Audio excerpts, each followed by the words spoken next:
To access Fusion University and enroll in a course, you go to the source homepage and you click on what looks like the brain over here that says Fusion University.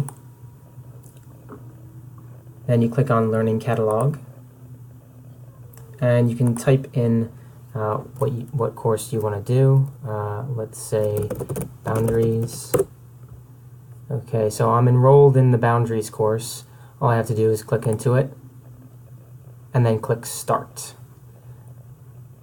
Now, to access a course that you're not enrolled in, it's simple. Just let's say we go to Brain Honey. I'm not enrolled in the Brain Honey course, but that's okay. I just do the same thing. Just click into it and click Start as well. Now, there's other Buzz courses that you could possibly go into. So if you're enrolled in a Buzz course, just log into Buzz, and instead of using it as a teacher, you use it as a student. So click as Student, and then you can access the Buzz course that you are enrolled in.